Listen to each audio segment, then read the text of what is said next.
Okay, I won't go too much into the cradle here because this probably won't work on your setup without the rear bumper. The tank sits up higher than the frame rails. This frame has been bobbed on this truck, so you can see the tank is actually up in there. That's with only a 1-inch body lift.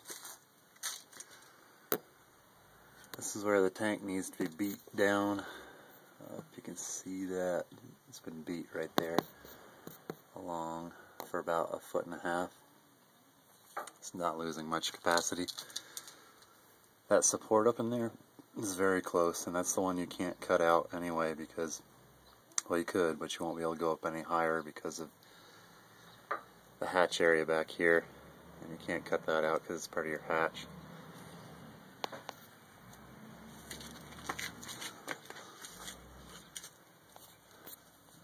This is a 2-inch filler hose.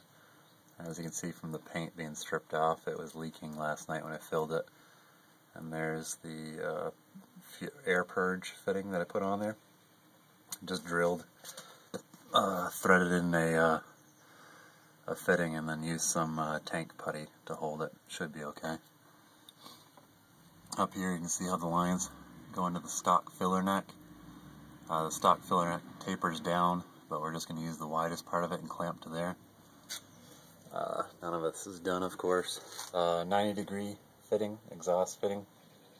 45 would probably be a lot better. This 90 is not going to work out.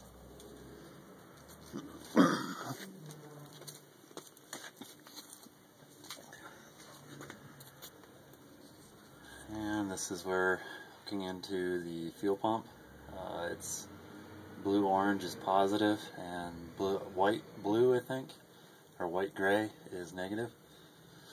If you hook them up backwards, the pump will just run backwards, and you'll figure it out because you won't have any fuel. There's the lines running in. I think I'm going to tag them down to that brake line where all the brackets are. It's not really a good option, but it'll work. And here's where all the fittings come up, or the hoses rather, come up to the stock fittings. That one in behind is the evap. The middle one is fuel return, low pressure, and high pressure fuel feed.